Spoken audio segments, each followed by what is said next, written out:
Masih di Kompas Bisnis, Saudara. Tahun depan menjadi hujan pungutan yang harus ditanggung oleh masyarakat dan sebagian kecil juga ada yang ditanggung oleh pengusaha. Akan seberat apa tahun depan bagi ekonomi Indonesia? Kepala Ekonom Bank Permata, Joshua Pardede sudah bersama kami di Kompas Bisnis. Selamat pagi Mas Joshua, apa kabar? Selamat pagi Asri, kabar baik. Mas, ini ada PPN 12%, premi BPJS Kesehatan naik, kemudian iuran dana pensiun. Ada juga asuransi wajib bagi kendaraan bermotor yang terkait pihak ketiga. Belum lagi tentang pembatasan subsidi. Apakah hal ini akan mendorong berlanjutnya fenomena makan tabungan alias mantap?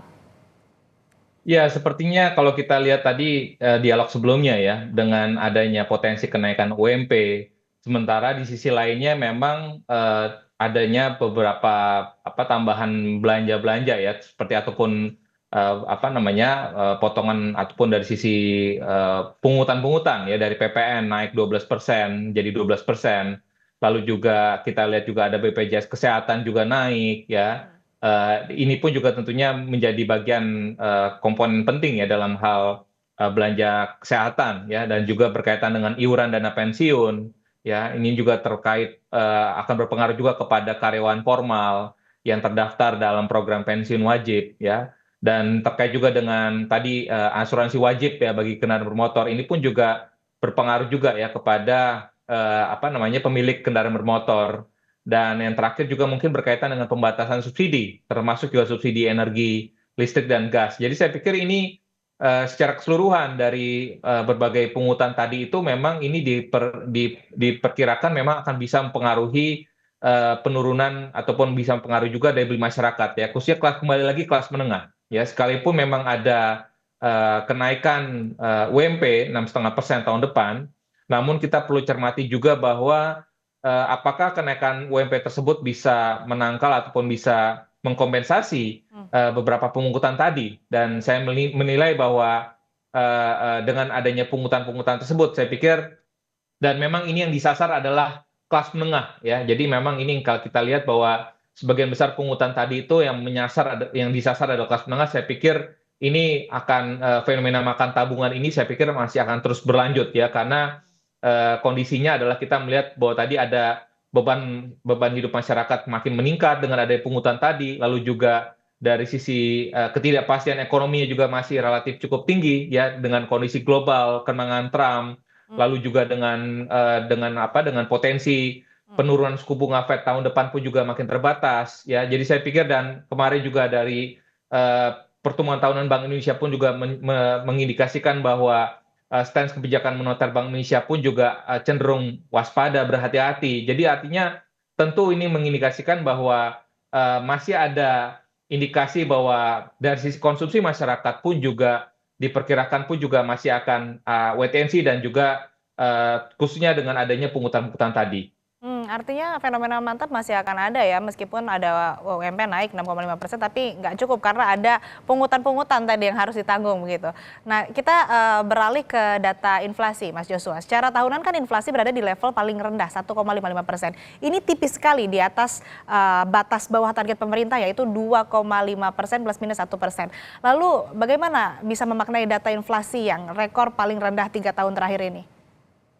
Iya, kita juga perlu membaca data inflasi ini dengan objektif ya, bahwa tahun lalu kita perlu ingat juga bahwa tahun lalu itu di akhir tahun lalu ada fenomena El Nino ya. Jadi harga pangannya cenderung meningkat, sehingga ini membuat dampak high base effect ya, ataupun basisnya cenderung relatif tinggi di akhir tahun lalu, sehingga makanya dampaknya di beberapa bulan terakhir ini tadi juga disebutkan bahwa 5 bulan sebelumnya kita melalui deflasi bulanan itu sangat wajar ya, karena di tahun sebelumnya di tahun 2023 itu memang inflasi, khususnya inflasi kelompok pangan itu cenderung trennya sedang meningkat. Nah, sedangkan dalam beberapa bulan terakhir ini fenomena El Nino itu sudah mulai mereda ataupun berkurang ya, sehingga makanya sangat wajar sekali produksi sudah mulai meningkat ya. Kemarin Presiden mengatakan bahwa stok pangan pun juga, stok beras pun juga memadai, mencukupi, bahkan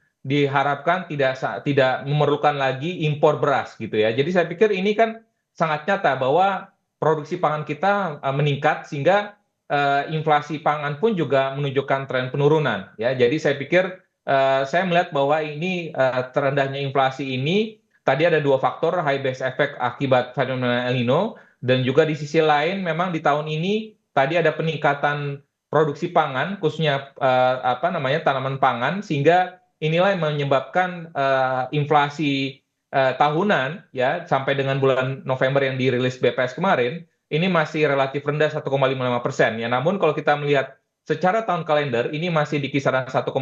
Namun kita perlu cermati bahwa di akhir tahun itu biasanya ada Natal Tahun Baru, sehingga memang ada kecenderungan juga bahwa belanja masyarakat pun juga cenderung meningkat ya, sehingga kami melihat bahwa di akhir tahun ini pun juga mestinya ada sedikit peningkatan, namun memang kami melihat bahwa inflasi akhir tahun ini masih akan tetap di bawah 2% ya. Jadi memang dengan rendahnya inflasi tersebut memang terdapat ruang ya penurunan suku bunga BI ya. Namun di sisi lainnya seperti yang disampaikan juga dalam pertemuan tahunan BI minggu lalu bahwa eh, ya fokus BI pun juga bukan hanya inflasi tapi juga ada stabilitas nilai tukar rupiah yang tadi yang kami sampaikan bahwa ada gejolak dari globalnya juga ya, sehingga makanya ini pun juga tentunya bagaimana arah suku bunga Bank Indonesia ke depannya akan sangat dipengaruhi lagi oleh bagaimana pergerakan nilai tukar rupiah, sekalipun memang rendahnya inflasi ini memberikan ruang sebenarnya untuk penurunan suku bunga Bank Sentral. Oke, sedikit penegasan Mas Joshua. Mungkin tadi juga sempat disinggung begitu. Ini apakah kenaikan upah minimum dan bansos cukup mampu untuk mencegah kelas rentan turun kasta menjadi miskin? Apalagi target tahun depan kan tingkat kemiskinan jadi 7-8%. Ya, kalau kita lihat dengan adanya apa namanya dengan adanya kenaikan UMP tersebut dan juga dan juga dari sisi apa namanya dari sisi apa kenaikan tadi ya. Jadi memang tentunya ada potensi juga ya yang tadi vulnerable itu, dan kalau kita lihat juga ya data BPS dalam 4-5 tahun terakhir ini kan memang ada peningkatan yang vulnerable, dan juga di sisi yang lain kelas menengahnya kelompok kelas menengah mengalami penurunan ya. Dan kalau tren tadi daya beli kelas menengah ini terus menurun, saya perkirakan memang akan ada potensi ya bahwa yang vulnerable tadi ini, yang rentan ini, masyarakat rentan ini makin bertambah ya, ataupun mungkin bisa turun kasta menjadi menjadi masyarakat miskin kalau tidak ada langkah-langkah preventif dari pemerintah. Oleh sebab itu makanya terkait dengan program bansos ini saya pikir pemerintah perlu mendistribusi bansos ini dengan tepat sasaran ya, menjangkau rumah tangga yang miskin dan rentan.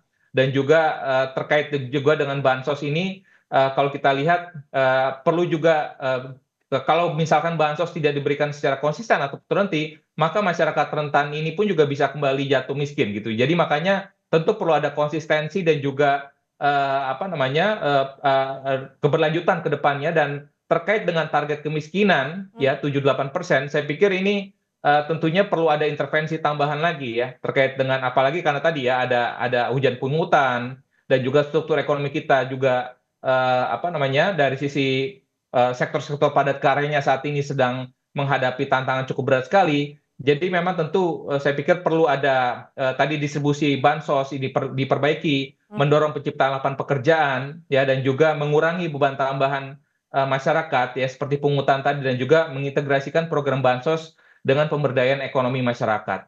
Oke, itu soal target kemiskinan, tingkat kemiskinan. Sekarang kita bicara soal target tingkat pengangguran. Ini kan upah memang naik 6,5%, tapi pengusaha mengancam ada PHK.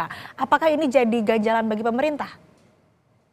Ya, tentu ini pilihan yang sulit ya bagi pemerintah ya, karena oleh sebab itu makanya dalam menentukan kenaikan UMP, oleh sebab itu makanya perlu ada komunikasi tripartit ya antara pemerintah, pengusaha dan juga buruh ya, agar terdapat win-win solution ya, artinya tidak memberatkan atau tidak merugikan salah satu pihak ya, karena kalau ya tadi kalau di satu sisi memang memenuhi tuntutan buruh, namun di sisi lain tentunya pengusahanya pun juga merasa terbebani, tentunya akan ada potensi ke depannya ya, untuk ke depannya misalkan investasi juga semakin makin makin makin merosot gitu ya, ataupun mungkin juga ada pertimbangan ke depannya akan ada pengurangan dari sisi tenaga kerja, karena tentunya tenaga kerja ini menjadi salah satu komponen besar ya bagi industri padat karya dan juga UMKM ya. Jadi oleh sebab itu tentu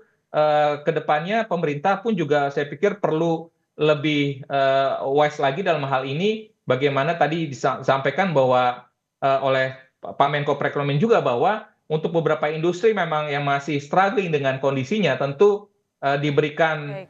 kelonggaran ya untuk kenaikan UMP di tahun depannya pun juga saya pikir bisa dikondisikan tidak sebesar 6,5% gitu ya. Tapi untuk industri-industri ataupun sektor-sektor yang memang sudah recovery, saya pikir sangat wajar untuk dikenakan ataupun memberlakukan kenaikan UMP 6,5% kepada karyawan ataupun buruhnya. Jadi saya pikir ini harus Baik, Mas. situasional dan kondisional terhadap sektor-sektor ekonomi, karena Baik, Mas. situasi yang terjadi adalah tidak semua sektor ekonomi mengalami recovery, tapi tidak semua sektor ekonomi pun juga tidak semua sektor ekonomi pun juga mengalami kondisi yang terpuruk. Jadi saya pikir pemerintah perlu melihat lagi sektor-sektor industri apa saja yang memang harus mengalami kondisi khusus. Baik, Mas Joshua. Terakhir mungkin singkat saja, bagaimana kondisi ekonomi Indonesia saat ini dan proyeksi di tahun depan? Apakah bisa dibilang masih sehat dan target pertumbuhan ekonomi 5,2% ini masih bisa tercapai? Ya, kalau kita melihat kondisi ekonomi kan sejauh ini kondisinya kan struktur ekonomi kita masih sangat ditopang oleh konsumsi rumah tangga dan juga investasi. Dan tahun ini saya pikir masih akan dalam kisaran 5 sampai dengan 5,1%. Tahun depan ada harapan untuk adanya perbaikan ya 5,1 sampai dengan 5,2%, mungkin di tengah-tengah 5,15%. Namun itu dengan banyak catatan ya, artinya karena kondisi global eksternalnya sangat tidak mendukung ya, karena China melambat, ekonomi Amerika melambat, tentunya apalagi dengan potensi trade war ya, perang dagang 2.0 dengan kebijakan Trump 2.0, tentunya ini tidak menguntungkan buat kinerja ekspor kita ke depannya. Namun bagaimana kondisi tadi, momentum itu bisa kita manfaatkan untuk kita bisa menarik, merelokasi ataupun menarik investasi, relokasi perusahaan-perusahaan dari ataupun pabrik-pabrik dari China misalkan, untuk yang tadinya yang mau keluar dari China ini bisa kita tarik ke Indonesia. Karena pada saat kondisi 2019, pada saat perang dagang pertama itu, pada saat periode pertamanya Trump, itu banyak investasi yang larinya adalah ke Vietnam. Jadi bagaimana kita bisa memanfaatkan momentum dari perang dagang Trump ke depan gitu ya. Jadi saya pikir dengan adanya potensi itu dan juga makan bergizi gratis, itu saya pikir juga menjadi salah satu kunci ketahanan pangan. Saya pikir ini juga menjadi salah satu hal yang dititik beratkan oleh pemerintah ke depannya, bagaimana produktivitas dari dan juga kesejahteraan petani nelayan ke depannya. Saya pikir konsumsi ada harapan untuk adanya peningkatan, namun juga perlu ditingkatkan lagi bagaimana upaya untuk meningkatkan investasi ya. Dengan adanya peningkatan investasi tentunya kita akan bisa membuka lapangan pekerjaan lebih banyak lagi, dan harapannya tadi pertumbuhan ekonomi setidaknya bisa tetap resilient ya di tengah kondisi global yang tentunya tidak mudah di tahun 2025 mendatang. Baik, yang menjadi catatan adalah fenomena makan tabungan masih akan berlanjut. Di satu sisi ekonomi kita juga masih bergantung pada konsumsi, terutama saat pada hari-hari raya begitu. Baik, terima kasih Kepala Ekonom Bank Permata, Mas Joshua Pardede telah bergabung bersama kami di Kompas Bisnis. Sehat selalu. Terima kasih.